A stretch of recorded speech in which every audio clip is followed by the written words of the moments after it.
Hello everyone and welcome to Pop Screen. I nearly forgot the name of my own podcast there, just in case anyone was wondering what that was. But no, of course I remember that We The Geek Show's dedicated podcast that covers the good, the bad and the inexplicable of movies either starring, about or by pop stars. No, the podcast covers such a broad range of musical and cinematic genres, from country and western to hip-hop, from documentaries to science fiction. I'm your host, Graham Williamson. I'm a writer for The Geek Show and horrified.com, the British horror website. I've been joined this week by... Yeah, I'm Sarah Hayton. I write and direct films. Indeed. Well, we've chosen a bit of an auspicious day to review this, haven't we? I'm going to say yes.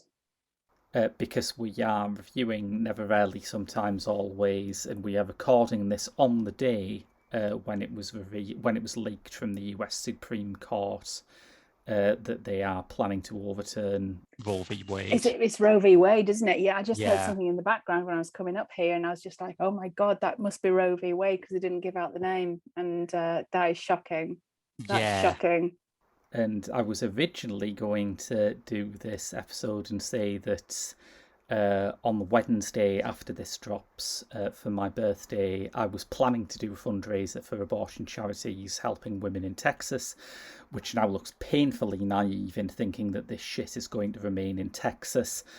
So I am instead doing a fundraiser on May the 18th for NARAL, fundraising for abortion access all across America, and you can donate for that just by looking for me on Facebook.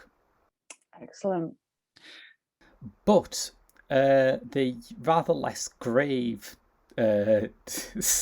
disappointment I've had with this film is shoehorning it into Pop Screen because it has Sharon van Etten in, and finding that she completely disappears after 5 minutes.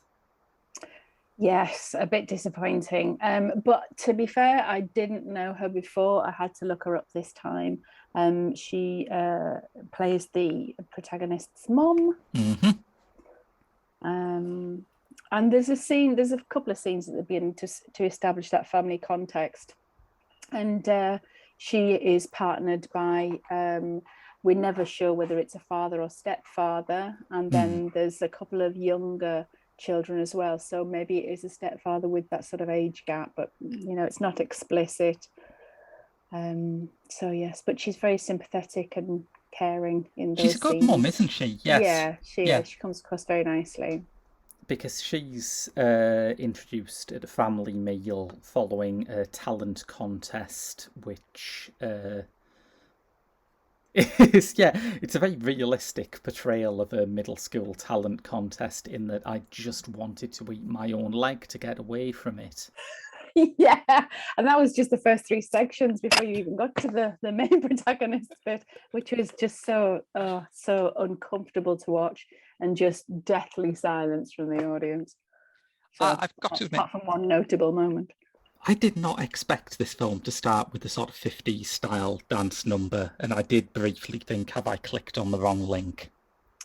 Yeah, and there's 3 sections where there's there's a barbershop quartet type thing, and they've all got the cute varsity cardigans on with their initials on, and it's all really cutesy and middle schooly.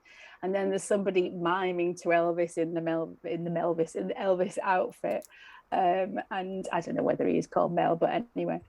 That would be a good tribute act, wouldn't it? Yeah, if Mel Smith, the late Mel Smith, had had an Elvis tribute, that could have been the name. Yeah. Wow, late stage. And then there's another, sort of a dance troupe, and they're sort of bopping, and they've got the ponytails, and again, it's really cutesy. And then you go from this kind of chocolate box envisioning of the 50s straight clashes right up against the autumn character Sydney Flanagan doing her own composition, we assume, and it's just a girl and a guitar, and it's the painful way that she's being treated by her boyfriend at the time.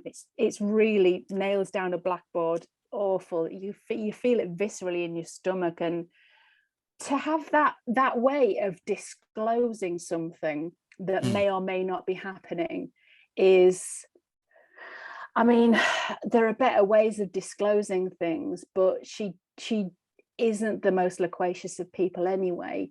And it seems like maybe that is her only channel. And at one point, actually, you know, she meets a younger man on the bus, like a young teenager on the bus. And turns out he's in a band, and you wonder if at some point at the end of the film, maybe she'll get up on stage. There might be something, you know, if it was more Hollywood, I'm wondering if that might be how things would play out, where her musical abilities are sort of shown to be validated. Yeah, exactly. Yeah. And well received by a critical audience outside of her home state, that are perhaps more sort of savvy and understanding of her, because there's no understanding where she comes from.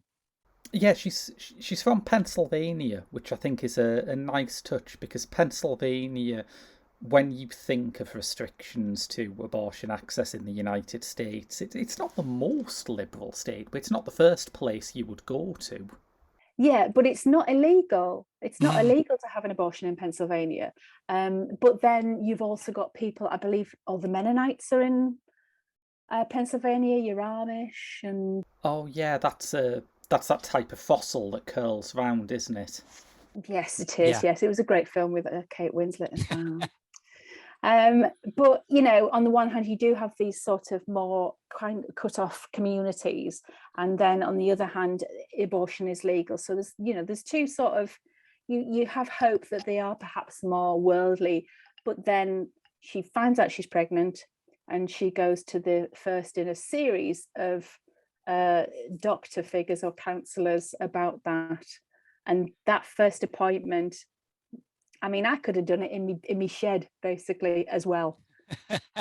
Yes. You know, it's really disappointing. It's not great, is it? Yeah. No, and there's, I think, an early sign of how subtle and how clever the film is going to be is that when she is in that the waiting room for that first appointment, she's seen looking at children's drawings on the wall, and you realise that because there are sort of parts of America where abortion is so unspeakable, any vaguely pregnancy or gynecology related centre will be set up for motherhood. It will be set up assuming that all of its customers will be either happy expectant mothers or hoping to be a mother. But she just looks at those paintings, and there's, you know, she chokes the emotion back. It's not a big demonstrative acting scene. It's just a little grace note that lets you know a bit about what the ethos of the world around her is and what sort of problems she's going to come up against. Yeah, definitely. And that is typical of her emotionally. She's very, very buttoned down. She very rarely expresses herself. At one point, she protests against some stupid lad who was verbally abusive to her during her performance, and that might be the only time she does anything. That's the guy where she chucks the drink in his face, isn't it? Yeah. And I liked that it's not quite clear who that guy is. It might be, like, presumably a friend of her boyfriend's. It might be her boyfriend himself. It's not, and I like that it doesn't go into this. Yeah, it could be anybody, really. It could be just some daft lad in her class who, you know, knows a bit about her. And I liked that, because I think when you're making a film about any kind of difficult social issue, the temptation is always to make it about the perfect victim. You know, there's a very bad melodramatic, yeah, there's a very bad melodramatic version of this film in some parallel universe where it's like firmly established that she was raped by an older man and she got pregnant, and that's why you should support her having this abortion. And it's like that is a situation that happens, but the problem with that kind of storytelling is that it implies that women who don't have such a dreadful backstory don't deserve it. No, exactly that. It piles up those stakes early on. And that's probably the fun and games segment if you're thinking of the Blake Snyder sort of structure or something like that, where you've got the setup, and then you can see the permutations of that setup, and you get montages and things in that section, and you know, all the fun stuff. But in this film, no fun stuff. I love the idea of watching this with like the Blake Snyder checklist and thinking, not seeing the fun and games yet, but it must be in here somewhere. Yeah, that's not going to happen, unfortunately. Maybe that's in the Blake Snyder cut. Yeah.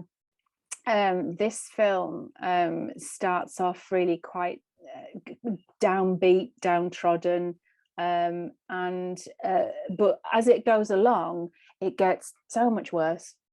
Yes, that was a good. You've sold the keeper a dummy with that. It sounded like, to the untrained ear, you were about to say, "It's not as bleak as you'd think. You know, you should watch it." It's quite... No, it's much bleaker.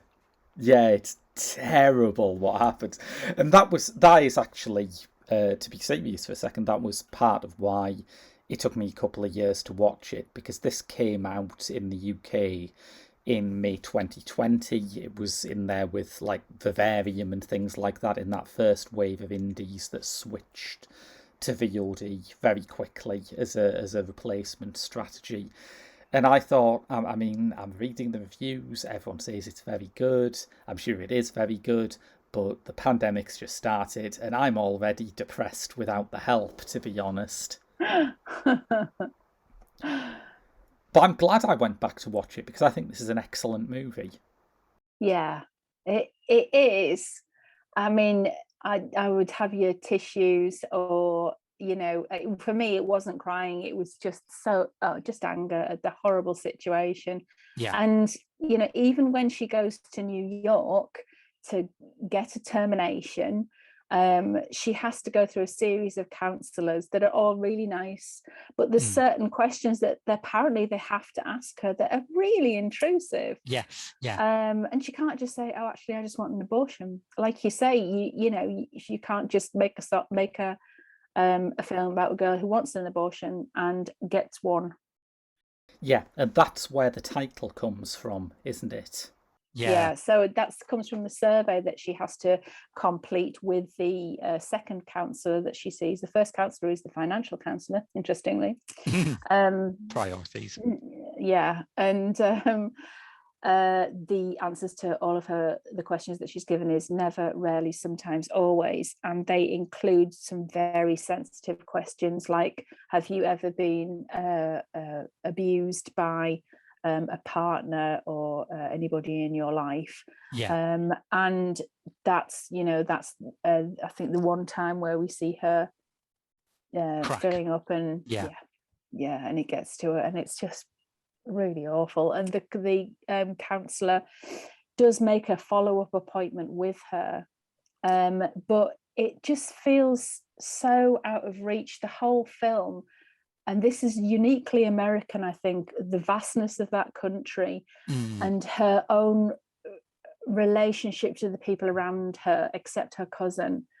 The length of distance between her and any facilities to help her is so huge.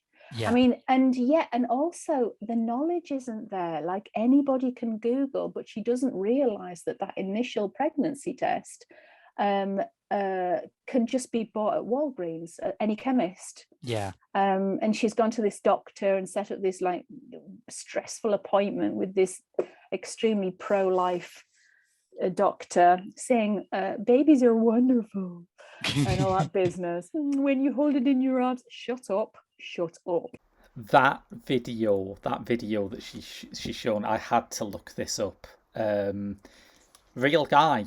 It's a real guy and it's a real It organisation. looked like a public information film. It looked like the one that follows from Zinc and its many uses, or Reefer Madness, or whatever it might be this week. It is the reefer madness of abortion education. Yes, I looked at it. It's Greg Cunningham, who was a staffer in the Reagan administration. Oh God, that's old. Bloody hell. I mean, it is, but when you start tracking this stuff back, you do realise that the poison came in with the Reagan years, that he was the one who thought he could play up to this shit. Yeah, but they used to be called the Centre for Bioethical Reform at a time when anti-abortion stuff, I guess, was still underground enough that you would need to give it a bland name, and then once that passed, he decided that was going a bit soft, and he changed it to the Genocide Awareness Project. Bloody hell. Oh my God. GAP. So listeners, if you find any information about GAP online, please ring them up and ask them questions about genes. Please do that. Absolutely do that. How many shades have you got of beige? Fairly important. Yes, blue denim is the devil's colour. It promotes lust. They even wrote a song about it. Yeah, opposed by the vicar in Footloose, and as such opposed. Yeah, rightly so. Like, yes. Down with this sort of thing. Careful now. It's absolutely hilarious how Graham Linehan has unironically become that lonely guy with a placard standing outside a movie. Oh my gosh, yeah, let's not get into that. No, we've got enough on our hands with abortion. Scary territory. Yeah, absolutely. I thought what came across really well, I think, and I forgot to look this up, and I meant to look it up, I'll look it up now, who's the colorist in this, because that palette. Yes, and it normally bothers me a bit when you have something deliberately gritty. Yeah, when it's kind of grey to the extent where it stops looking like something I might see in reality, but I didn't get that with this. I thought it was just on the edge of what I would accept. It's heavy enough to be evocative, to be emotional, but it doesn't, it's not like when you turn on the TV now and there's another cop show that wants you to think it's a bit like a Scandinavian one, and it takes place in a parallel universe where every single thing is navy blue. Literally everything. Indeed. I think they stay away from that quite well. It's got it's just the amount of browns and murky beiges and I don't know, it's some sort of 80s hangover, free crockery from a garage type. Yes, yeah, it's that kind of plasticky beige that I always associate with, like, all of the shopping centres were like this when I was a kid, before Apple came in and put some extra lights in. Indeed. And you think, when she gets to America when she gets to New York, and you would think that things sort of move on a little bit there, and they don't really, apart from when she's in the middle of Times Square, with all the bright lights and advertising hoardings and so on, which to her seems overwhelming. That's it. It's just that sort of muted palette, and I think the whole film has this lovely tone about it. It's not going to be in your face, it's not going to be exaggerated for to tug on those heartstrings. It's just presented quite starkly as is, and provokes exactly the correct, exactly the intended response. Yeah, and there's a couple of ingredients that I think are particularly impressive in setting that tone, one of which we've touched on, one of which we haven't. The one we haven't is this movie's other music connection, which is the score by Julia Holter. Oh, now then, who's she? Julia Holter had, I mean, she's been sort of quietly successful for a while, but she had a bit of a moment in 2015, I think it was, when she released the album "Have You in My Wilderness." Nope. No, No. nothing. Very good album though. I find some of her work I find a bit difficult. She released an album after "Have You in My Wilderness," which seemed like one of those classic albums that you release when you want to get rid of a portion of your listenership. You know, it was about 70 minutes long, and it didn't half feel like it was as well. But "Have You in My Wilderness" is a great album, and the two singles from that, "Sea Calls Me Home" and "Everyday Boots," absolutely fantastic, I think. But her score here is quite minimal, but also quite rich. It's very drone based, but it's not like the little reedy drones that a lot of indie films have. It's a big enveloping soundscape, I think. So yeah, sorry, you were going to say the other one. Well, the other one Dialogue is by any chance? the dialogue is good, but the main thing that gets that emotional quality across is, of course, Sydney Flanagan, who is absolutely extraordinary. She is. She's a real find. And she is too, because she'd never acted before she did this. Oh wow! And I it's know. so understated. Yeah, there's nothing that there's none of the kind of show-offiness that you get when someone acts for the first time and they're not a natural. You know what I mean? Yeah, yeah, yeah. They And they have learn those tricks. An incredible story. I think I don't know what the greatest story about discovering an actor would be. It's not something I've really thought about much before, but this has to be one of them. She met the film's writer and director Eliza Hittman when her boyfriend was staying in a house that was run by juggalos. What now? Are you not familiar with the juggalos? Do you know I'm not? I'm nearly familiar with them. They are devoted followers of the rap rock band Insane Clown Posse. who have Oh, yeah. okay. I've heard of them. They have a sort of complex series of rituals involving face paint and Faygo soda. They're a real American subculture. And Hittman was producing a documentary short about juggalos, and that's where she met Flanagan, in a juggalo house. Wow. Wow, that's crazy. And what was she? Is she a follower? Is she a juggalo? I haven't. I don't think I've seen an interview with her. I think Hittman seemed to do the majority of the press about this. I would love for an interview to ask her if she's a juggalo. You could get her on Nathan Rabin's podcast, and I don't think he would neglect to ask, "Are you a juggalo?" But yeah, I don't know. I think it would be great if that was true. I think misunderstood American subcultures need recognition on films, and maybe one day we'll be talking about the first Oscar winner to be a juggalo. You know, it could happen. I don't think I've heard of them, and I've seen the sort of makeup and so on, but I don't think I can't remember any of their songs to mind. Yeah, I mean, I personally I don't think you're missing much, but I think there is something kind of interesting in the way that Insane Clown Posse were a joke for ages, but then the fact that they'd formed this subculture made some people start to sort of grudgingly say, "Ah, well, you've got to respect that."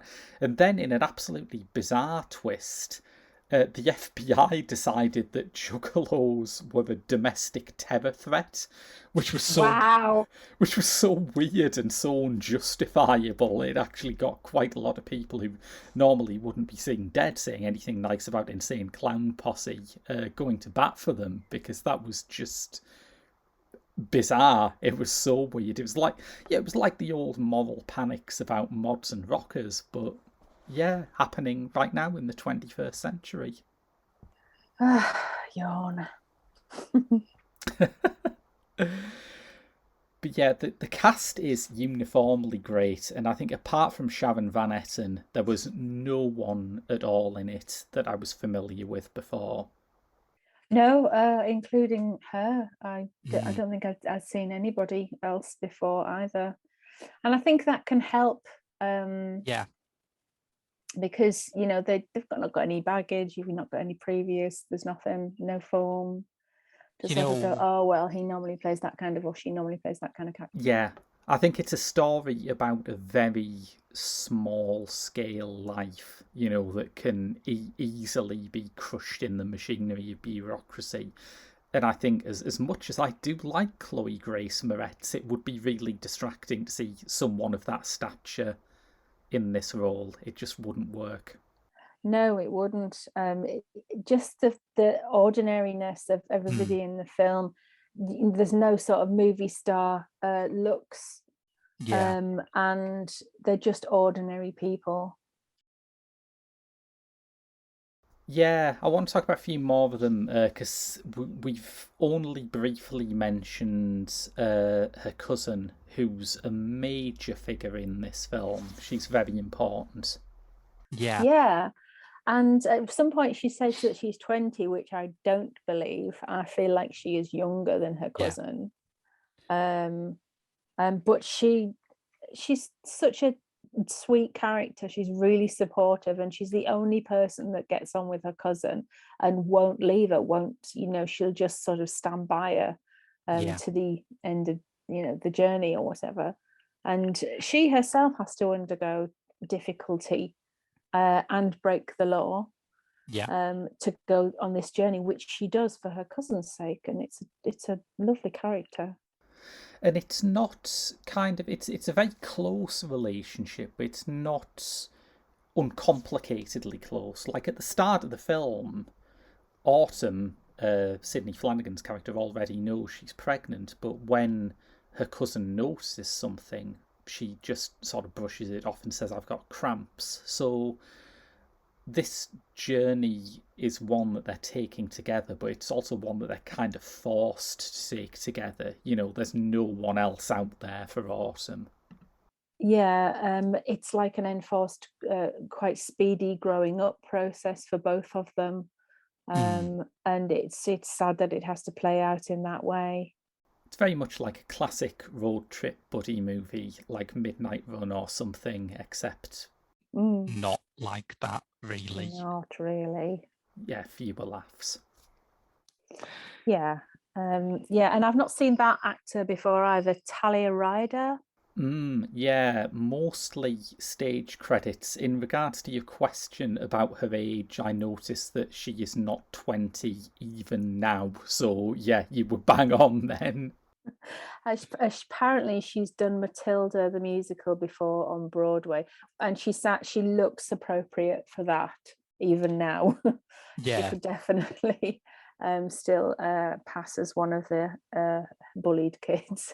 It's weird, isn't it? Because like stage actors, there was a time when if a stage actor appeared in a film and they hadn't typically done films before, you would notice them because they were the ones who you were thinking, oh God, I wish they'd dial it down. But that's not the case anymore. Remember when we saw Widows and we found out that Cynthia Erivo was like this Broadway star? Yeah, well, there's two different styles of acting. In the theatre, you've got to make it a lot bigger because you've got to hit the far seats. But in film, especially close-ups, they pick up every move on your face. So you've really got to dial it back. And it's a really hard thing to do if you're naturally sort of la expressive. And you have to just go, yes, I'm very moved by that. I think that's the genius of Talia Ryder's performance. There are no jazz hands at all in it. It can't have been easy for her, but she has suppressed the stage kid's natural tendency. I think both the leads have very expressive eyes, different kinds of eyes, but they express what's happening definitely. I mean, what's she called? Sydney Flanagan as Autumn just has something in her eyes which... And you need that because it's a very close-uppy film, isn't it? Yeah. God. Like, I hadn't seen any of Hittman's other work. I remember hearing a lot of good things about Beach Rats, and I'm definitely minded to check that out now. I think it's worthwhile checking out her films. This is the first Hittman film I've seen, but it's encouraged me to go and see others, definitely, or find others online. It's such a sparsely dialogued film as well. Once the journey starts, especially, it's other people that seem to be doing the talking. And of the one person who really needs to talk, really needs to tell us all what's going on, and she's monosyllabic most of the time, if that. I mean, there's a whole bus journey to New York from Pennsylvania, which is not inconsiderable. And it's her cousin that ends up talking to a guy on the bus. Well, let me put that correctly. It's the guy who pesters Talia. What's her Skylar. character name? Skylar. So he sort of pesters Skylar by touching her on her arm, which gets its own close-up, which to me says this is somebody intruding. This is somebody touching somebody without permission, even though it's just a touch in the arm. But that's like a broader it's the micro version, isn't it? It's like the final version is what we've seen Awesome go through back at home with the kids in the talent show audience. But there's also, you're right, that close-up gives a sense that this is the micro version. This is the first domino. Yeah, and he's not the guy who is her boss at the supermarket, for instance, or at least the person who they hand the money over to. They go into the back office, they're cashing up, and then they hand the money through a slot to somebody in a back room who, takes care of the money. But that's not what happens, because this is a film that's, so many different types of abuse from men onto women. And you know how old these girls are, and he's just like perving over their hands when they get in there, and it's just it just made me want to retch. Horrible. Yeah, that guy on the bus, though, he is such a fascinating character to me, because I think it's the first time you've seen that kind of relationship, which is just, and this is a bleak phrase to use, but I don't know how I can say it any better, but ordinary coercive. Do you know what I mean? Yeah. It's a different layer of, it's calculated coercion, isn't it? It's not like the misogynistic villain who you normally see in movies like this. It's just a guy, just sly. Who has just been raised in an environment where it's okay if a woman says no, to just sort of push and push and push. And he's not at root a bad guy, but he does bad things, I have no idea if he's a good guy or not, but that to me just makes him all over bad, sneaky. If he's like that in this situation, then I would extrapolate that to other areas of his life as well. So yeah, it's probably true. I guess I suppose what I'm kind of comparing it to is something like Promising Young Woman, where I watched that film, and firstly, that was a mistake because it's fucking terrible. But I didn't feel like it was challenging me as a male viewer, and I think it should. I think something like this you should feel challenged when you see the world from the opposite perspective to the one you have. But it's like every single male character in that film, bar one, is just a cartoon sleazeball who is just full of really caricatured tics and has no three-dimensional quality whatsoever. And I just thought, oh yeah, I'm just laughing at these guys because they're just comic stereotypes rather than anything deeper. I found it tricky, that film, because it got such a lot of hype, and I was excited for it, and I love what you call her in the main role. Oh, Mulligan's great. Yeah, I exempt her from any criticism. No memory now. Yeah. It really, it was such a disappointment. But yeah, anyway. It is, and that film is weirdly invested in criticizing women for misogyny. I think it's like all of the men, like all of the women get really elaborate revenge enacted on them, and all of the men have Carrie Mulligan in a sort of Halloween costume saying, "Now you don't do any more vapings, you hear me, right?" And it's like, yes, let's not do that.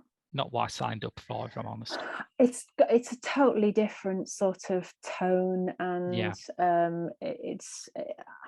I guess that there was my guess is that Emerald Fennell had to jump through lots of Hollywood type hoops. I don't know. She doesn't seem to have the empathy, and she's just got it on the back of Killing what Eve. you call it, Killing Eve. Yeah.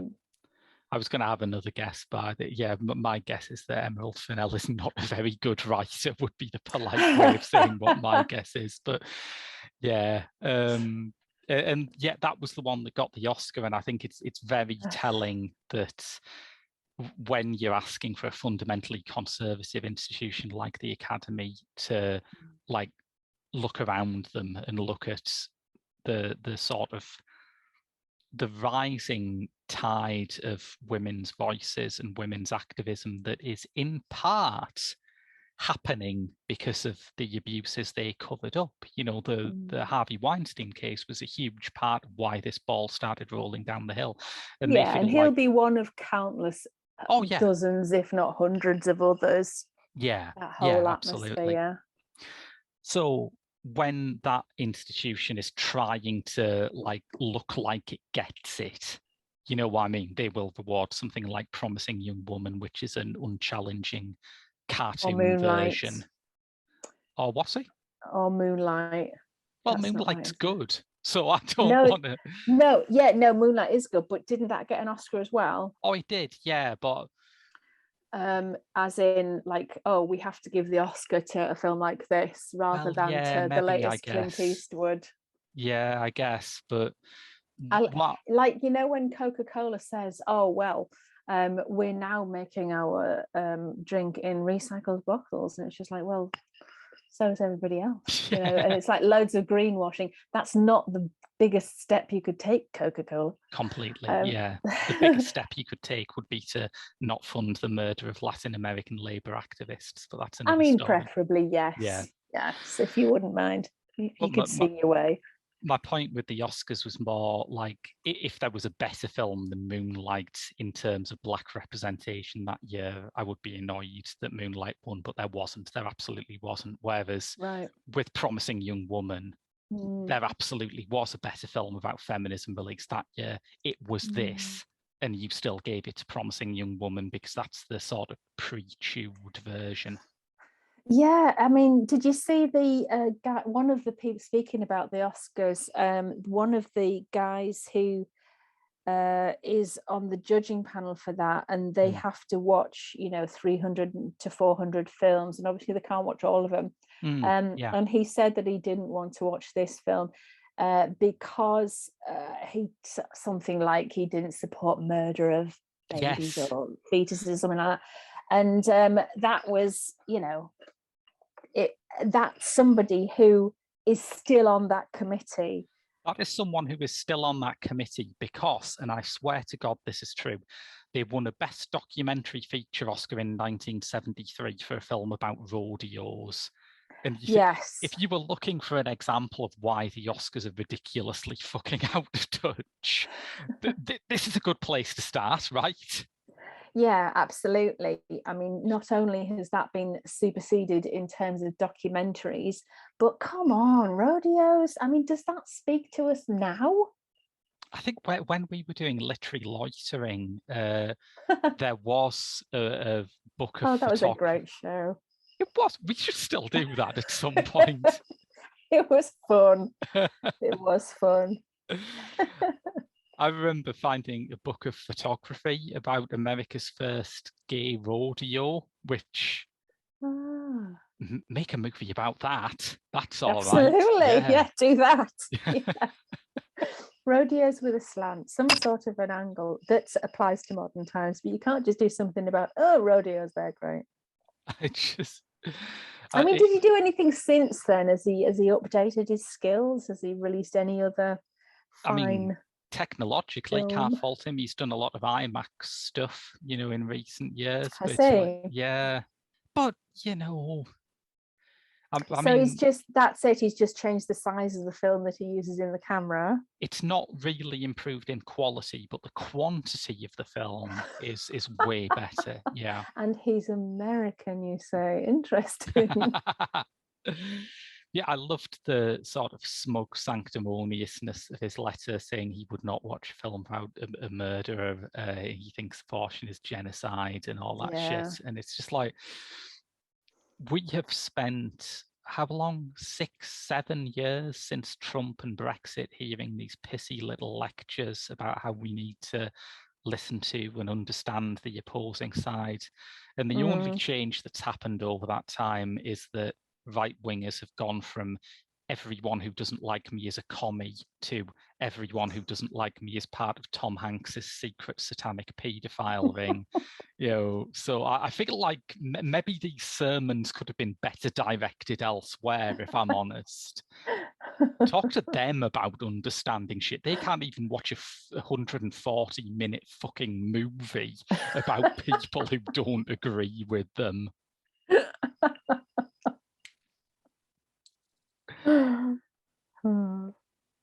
So yeah, this has got ranty, hasn't it? I knew it would go ranty.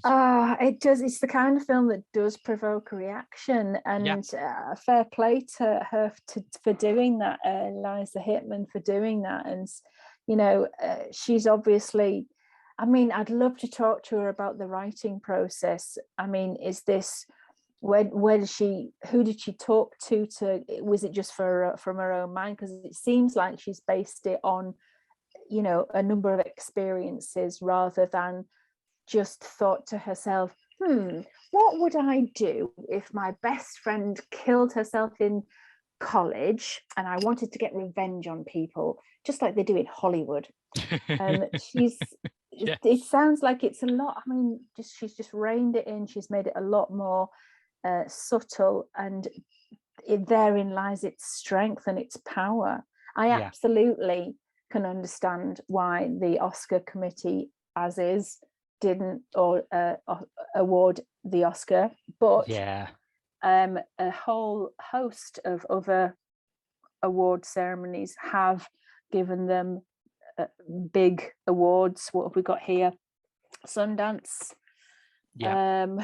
We've got Berlin International, Hollywood Critics Association. So, I mean, she did at least get nominated there. Boston, a smaller ceremony, New but York. Delighted that at the New York Film Critics Circle, Sidney Flanagan did get Best Actress and a few other Film Critics Circle awards as well, quite rightly too. Is there a Pennsylvania Film Critics Circle award? No.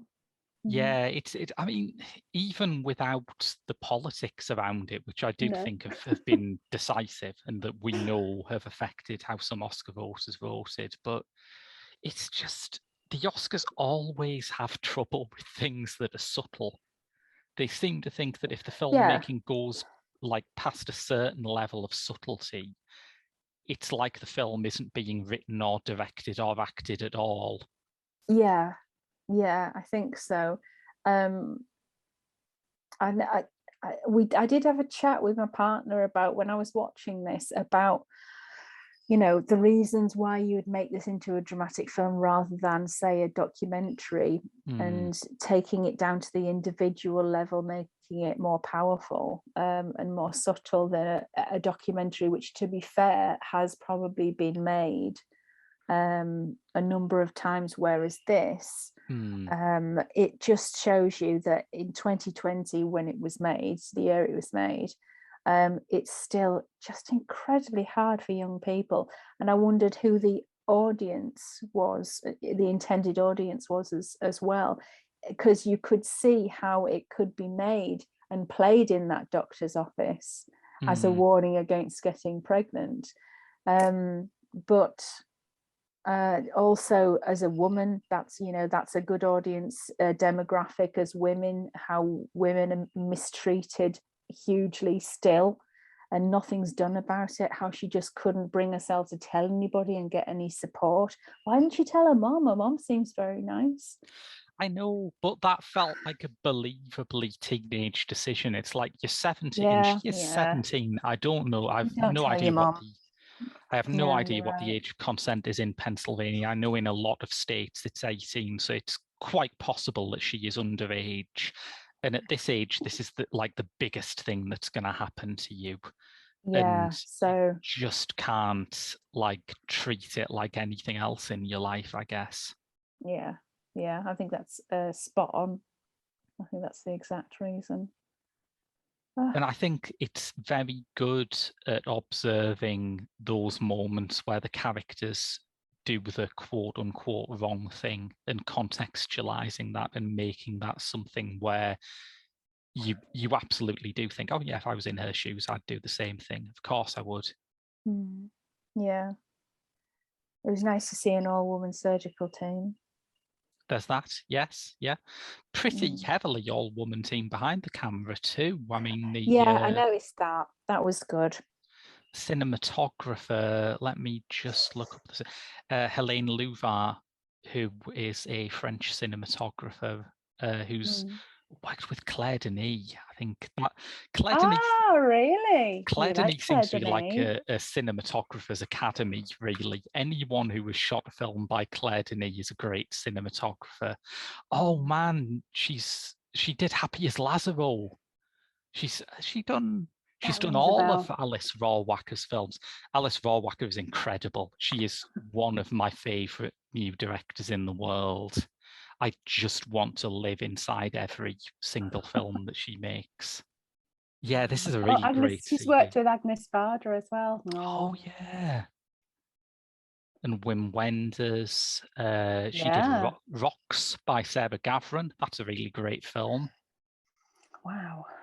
This is a good CV. Isn't it? And it's jam-packed as well.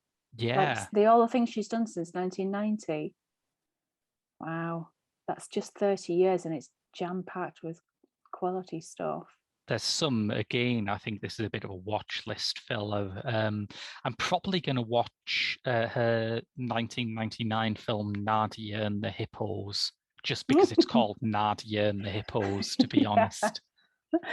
Fair enough. So on that list, have you... God, where do you even start? Is there any recommendations that you would have? Oh God, absolutely watch the 3 Alice Rohrwacher films. I mean, Corporal Celeste, maybe that's one you could go back to if you like the other 2, but The Wonders and Happy as Lazaro are essential. They're just brilliant. Okay. I've heard of Happy as Lazaro. I must have seen the trailer for it at some point. I've not seen the film, I don't think.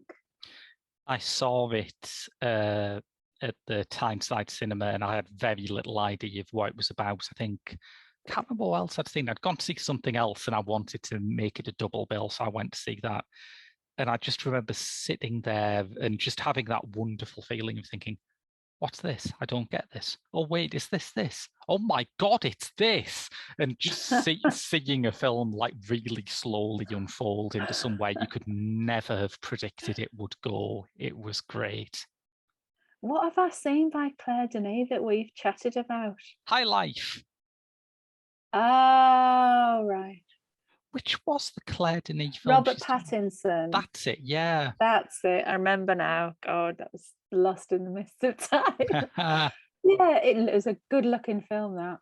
Claire Denis films always look great. I can't find the Denis film that she's done, though. I wonder if it was... Maybe it was not as a cinematographer. Maybe it was as a assistant director or something like that. I don't know. Yeah, maybe. She did Lost Daughter as well. Lost Daughter, the film I know as. I'm definitely going to watch it one day. It's just finding the time. Cool. Anyway, we've got distracted again. We've got distracted it's by easy done, isn't it? something pretty great, I would say. Yes. I like going down a Wikipedia hole sometimes. Completely, me too. Yeah. Oh, the chicken scene. Oh, I'm glad you mentioned the chicken. Yeah. Can it be real? I don't doubt it. This is New York. Of course it can be real. It's the city of dreams, chickens. That's an Onion headline, isn't it? That was so America's bleak, that finest challenged news the source. chicken game. Yes. Yeah.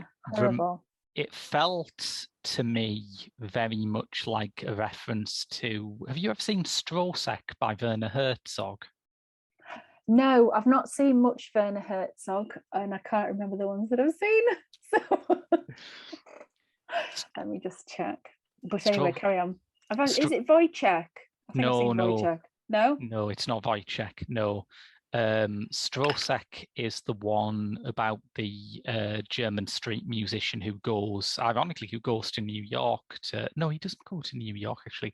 He goes through New York, but he ends up in the Midwest somewhere to find his fortune, and it goes really horribly wrong. But there's a dancing chicken in that, which it is also like just a really depressing sight, and deliberately so. And the challenge, the chicken game, made me think this is definitely a Strosek reference. Yeah, it's horrible, isn't it? It's like somebody trying to find, it's, you know, massively symbolic, but the whole idea of, you know, the business, who put the business case forward for that? What were they thinking? For sticking a chicken in a box and making it play tic-tac-toe or noughts and crosses. I do find like it's the sort of thing you would get at a really sort of grubby, run-down seaside resort, and I find all of the arcade games there really depressing as well. Like just looking at them and thinking this was expected to be fun. Yeah, not for the chicken. Sure. Not for anyone, I suspect, but definitely not for the chicken. God, have I really only seen Wings of Desire from Wim Wenders' back catalogue? But that's not Werner Herzog, that's Wim Wenders. Oh, I'm looking at Wim Wenders, sorry. Oh, darn. No wonder you're not seeing Strosek. Sorry, I got my Werners and my Wims mixed up. For people listening to this on audio, Sarah has a pen in her mouth, but she is sounding like a drunk old football pundit all of a sudden. Thank you, that's totally intended. That's what I'm going for. That's my style. Yeah, I mean, when I was looking at Wim Wenders, I was thinking that doesn't look like the guy that we all do the impression of. No, he doesn't look like he'd have that voice. No, I don't think I've. Oh my God, I don't think I've seen any of his films. No. Have all of my impersonations of Werner Herzog been for nothing? I must have seen one of his films. Filmography, there we go. No. Oh, main article. That's why I'm only seeing opera.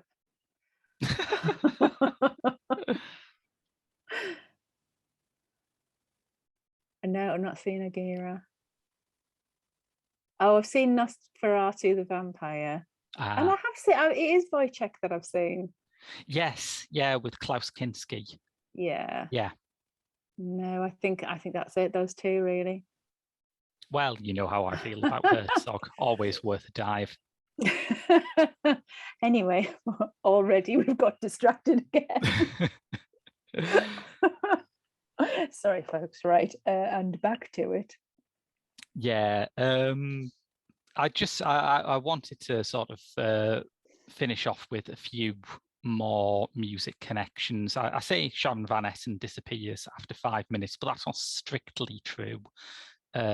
She does the closing song, Staring at a Mountain, which is very nice and very, very characteristically Sharon van Etten, I think. Yeah, I figured she'd probably submit a tune for the film as well. So does she still record and everything now? Oh, absolutely. Yeah, she's got a new album out this year, which has the fantastic title, We've Been Going About This All Wrong. Yeah, she's still recording. I think if anything, she's going to step back from acting because she's done some other acting roles, most notably in the TV series The OA. But I read an interview with her recently about her new album, and she said, I just feel like a total fraud when I'm acting. I don't know what I'm doing at all. Yeah. How old is she? I do not know. Let me check. She is 41. Yeah. Okay. So I used to do some acting myself, and when I got into my 40s, I just got this feeling that I just didn't want to be kind of on display so much anymore. Yeah. I don't know. I just getting a bit shyer or something, and I think you do feel like the last thing that I was in was in 2008, I think, the last full thing that I was in, and I just felt very like I was putting on an act, even though I totally was, and that was absolutely what I was there to do. I just felt like a weird phony for doing it. So I just like, actually, this is a weird feeling now. I don't want to do it anymore. I wonder if it's because, once you hit that age, you should hopefully feel pretty secure in yourself, and that like need for validation is. I'm not saying that every single actor does it out of neediness, although that is true. We've all met actors. We know that's what they're like. But I suppose once you get to that age, you feel like you don't need to do anything that isn't coming straight out of you, that isn't essential to who you are, what you need, what you do. Yeah. I think I was playing a character that I didn't really like her very much, and she's all right. She's a bit, I don't know, wasn't too keen on her. So after that I just didn't feel like going back to it very much. I wanted to focus more on writing. I think that's the other thing too, isn't it, which I suppose might be part of what Sharon van Etten's thinking about, is that when you are writing, whether it's a script or a song, you are doing something that is absolutely personal in a way that acting can be. You can approach it with that attitude, but for a lot of people, that isn't how they see it. Yeah, you spend a lot of time not being yourself. And I think one of the reasons I gave up acting was because I felt like a jumble of people, and I needed to just sort of cleanse from that, really. So that impacted my decision as well. That makes a lot of sense. Yeah. But Sarah, even though you don't act anymore, you of course podcast and you do lots of other things. So just remind us, where can people find your work? You can go on, you can see 50 Shades on Vimeo and on YouTube now. And I've got sort of bits and bobs on Grin Up North for the BBC, and I'm on Twitter and on Facebook and Instagram. Is that everything? I think so. I think that's covered all of the internet. Yeah, because there's only about 5 companies that own everything now, aren't there? Yeah. Yes, and as said, you can find me on Horrified and at the Geek Show. But until next week, when we'll be back with more Pop Screen, I've been Graham. And I've been Sarah. It's been lovely spending time with you again. And we'll see you next week.